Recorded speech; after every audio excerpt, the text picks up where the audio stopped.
Let's start with a r/pro revenge story by flowing_oddity. Say goodbye to your house and your retirement. This one is not technically my revenge, but some revenge I got to see up close and take joy from and slightly participate in. The background is most of the story, so this will be a little long. Trigger warning for self-harm. I was in the Navy and stationed at the submarine base in Connecticut. I had a friend I met in boot camp, and we were in the same class for our A school, Navy job training. We'll call that friend Bill. Now, Bill wasn't the most physically fit guy. He was short, kind of chubby, and wore glasses. However, Bill was really smart, and as the sonar technician he was meant to be, he would have been amazing. He had a pragmatic way of looking at things I really valued in a friend, and I know it would have made him successful if he had made it out to the fleet. While in school, we had a couple of petty officers that were hard-ass.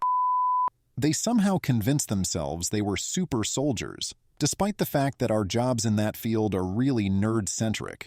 You get picked for that job because of your math and computer skills, not your deadlift number. Still, they were both all about being fit and working out all the time. We would do physical training 3 times a week, and while most of us could keep up, Bill often fell behind on runs or didn't quite meet what these two idiots believed to be the standard. To be clear, Bill did pass the minimum requirements for fitness. He just didn't go as extreme as these guys. Side note for other Navy vets, he got the MC Pon coin for how hard he pushed himself at PT the day he visited. The end result was that they would constantly berate and belittle Bill. They'd call him fat, lazy, and everything else. They'd tell him he should kill himself. You name it. They were always on his ass, despite him passing his assessments. At some point, Bill pushed himself too hard and injured his knee. He told these petty officers he was injured and had been seen by the doctor on base. The doctor had put him on light duty so the knee could recover. He had the paperwork to back it up. They elected to ignore that and threaten him with kicking him out if he didn't do the workouts. So Bill kept pushing himself, injuring himself more, and his mental health degraded the whole time. In my time in the Navy, you didn't really get mental health services. The only person to talk to like that was the chaplain. For those who don't know, the chaplain is the religious leader, usually a pastor or priest, rabbi, that is signed up as a commissioned officer. Our chaplain was the sweetest little woman you ever met. But as a chaplain, she held the rank of captain, high-ranking officer. So Bill set up a meeting with the chaplain to talk about things. When Bill informed the petty officers he would be missing class the next day for his chaplain meeting, they yelled at and berated him more. They called him a pussycat, useless, not fit for the Navy, and everything else you can imagine.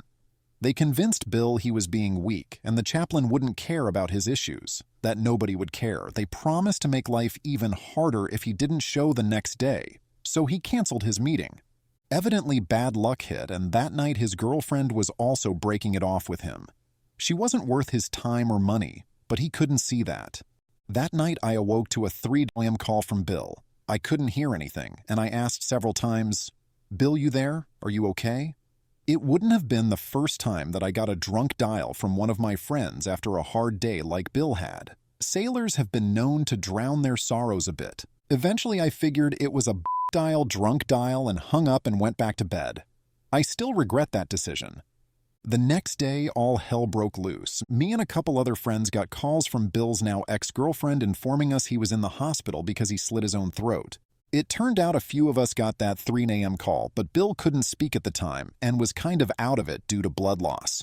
We finished what we had to do on base and rushed over to the hospital. As we got there, the chaplain was on her way out and we passed her in the hallway. She spoke to us briefly to say that Bill would be okay, and she wouldn't forget this. I have never seen a look on someone's face that so accurately depicted raw, unfiltered rage.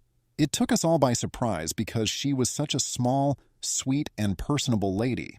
But from the look in her eyes, you could just tell she wanted someone to pay for this. She wanted revenge, and we all knew she wore the kind of rank that could get it done. We visited Bill, who could barely talk, but he told us the story of what had happened, what he was thinking at the time, and how glad he was it didn't work. Apparently, it was cold enough that the blood clotted on the outside of his neck and made a kind of patch that kept him alive long enough for the EMS to find him and get him to a hospital. The doctor said he missed his carotid by about a millimeter.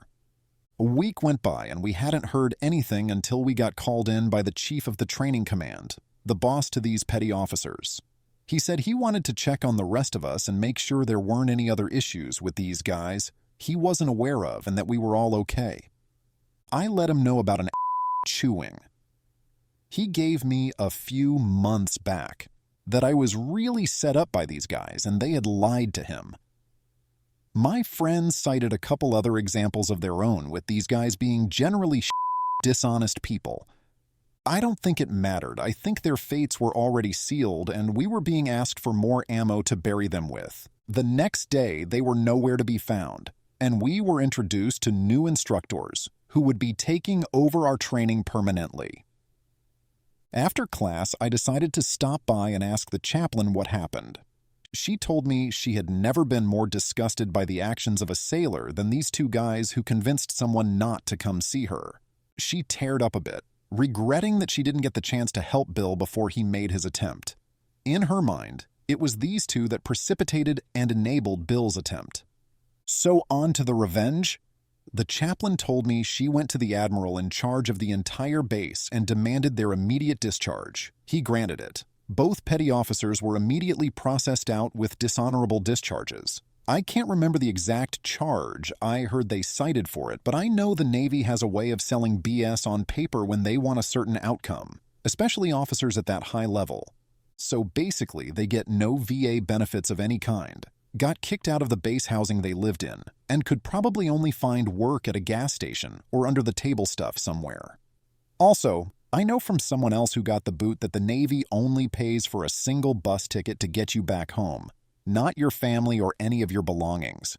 When you have a discharge like that, no company with DoD contracts is allowed to hire you. That includes McDonald's because they have stores on bases throughout the country, Taco Bell, Subway, etc. None of them will give you a job. They can't, and they don't want to anyway. So I don't know where these guys went or what became of them, but I know their lives were irrevocably ruined. One of them had about 18 years in, so he was 2 years from retirement and lost it all. The other was at about 12 years, so he also lost a lot. Wherever they are now, I'd be very surprised to hear they're making more than minimum wage. As for Bill, well, he made a full recovery. He got a full medical discharge, which is an honorable discharge that meant E5 pay for the rest of his life, full benefits, and a referral to a counselor in his home state once he got back there. All paid for by the Navy. We lost touch over the years, but I did see on Facebook he got himself together, became a police officer, and got married.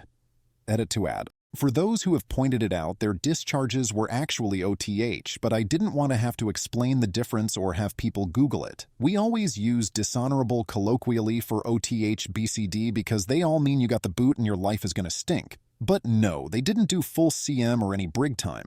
But I did hear they pushed it to ASB and lost. Also saw someone pointed out Bill wouldn't get the medical at 100% for his neck. That's also true, he wouldn't have. But they wrote it up for his knee because it was basically bone on bone inside. I think they decided to do him a favor and not put him down as a mental health discharge. Here are some top comments on the post. The first one is from responsible-end 7361. At OCS, I had a buddy who, during his final PRT, physical readiness test before commissioning, broke his leg. When I say broke, I don't mean something hit it. The ball of the femur sheared off. He was about 100 yards from the finish line and had been making good time for a passing score. We needed an outstanding low, which was around 10:30 for 1.5 miles. So first, he tried to hop, then crawl before the medical personnel could make him stop. They had to wire his leg back together and he was essentially done.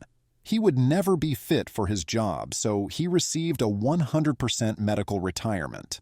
However, the Navy keeps you in service while they fix you, so he was still at OCS in the hospital company. This was where you went if you failed a test or otherwise messed up, but also if you were injured.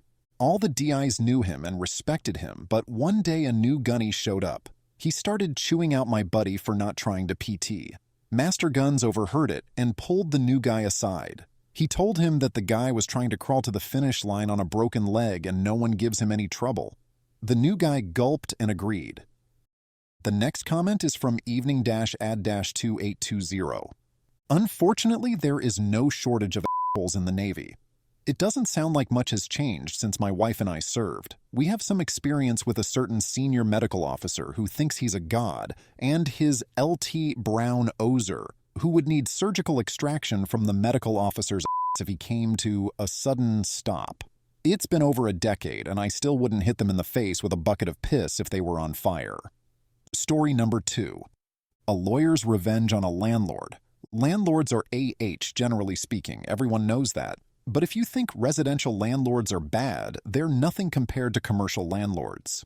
Landlords of commercial buildings are some of the cruelest, nastiest people I've ever come across. This revenge tale is about a commercial landlord and how I dealt with him. Back in the 90s, sometimes I'd go for lunch at this restaurant in the basement of our building. The place was called The Vault because it had a massive bank vault that had always been there, dating back to the days before the place was turned into a restaurant. The vault was so huge that they could seat a couple of tables in there, and you could eat dinner surrounded by rows of old, gleaming safe deposit boxes. One day I was there for lunch, and the owner took me aside. "The landlord's driving me nuts," he said. "The landlord drives everyone nuts," I said. I was a subtenant in the same building, sharing space with an older lawyer, Aaron, and the landlord was always causing us trouble. I'd already had a few run-ins with him, and we hated each other on site. In most jurisdictions, commercial landlords don't need court orders to get you out if you're late with the rent. Instead, they just change the locks, and you find out about it when you show up and your key doesn't work. Every time our landlord had a dispute with anyone, which was often, he'd always threaten to change the locks. He keeps demanding all this stuff for extra rent, the vault's owner said. And it's really weird, because a lot of it's really old. The restaurant owner showed me a letter the landlord had served on him earlier that day. I looked over the demand and read a list of expenses for snow removal, parking lot repair, common area flooring, and all kinds of crap going back years. I read it all the way to the end, and there it was, the usual clause saying he was going to change the locks if the tenant didn't pay this and do that. From the wording of the demand, it looks like you've been fighting a while. Why did you wait before consulting a lawyer? Lee asked one of the lawyers I know, and he said it's hopeless. He told me the lawyer's name. It was a guy I knew with a real estate practice who'd resorted to taking little legal aid cases to keep the lights on when the market tanked in '89. "You do something to make the landlord hate you?" I asked, because this is a bit over the top, even for our asshole landlord. "He knows I'm moving the restaurant. I think he's trying to grab as much money as possible before I go. Plus, he's giving me grief over the vault.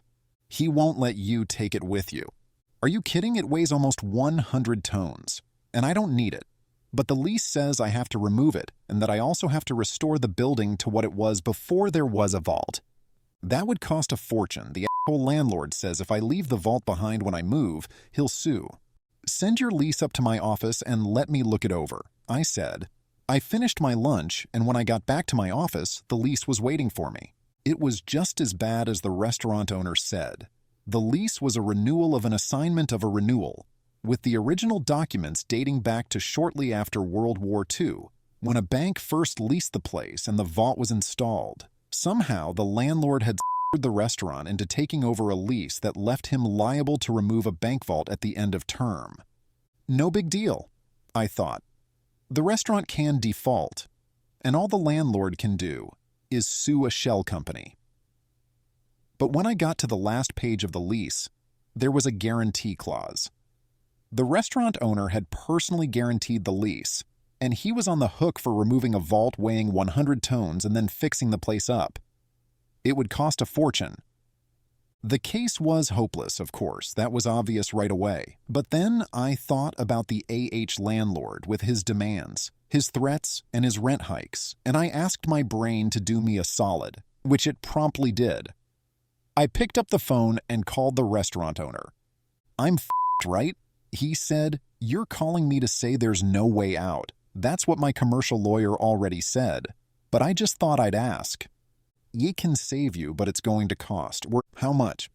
$5,000 in legal and another G note for the agent. Agent? What kind of agent? Real estate. Send up a check certified and leave the rest to me. The check hit my desk in less than an hour. I went to Aaron's office. I need a real estate agent, I said.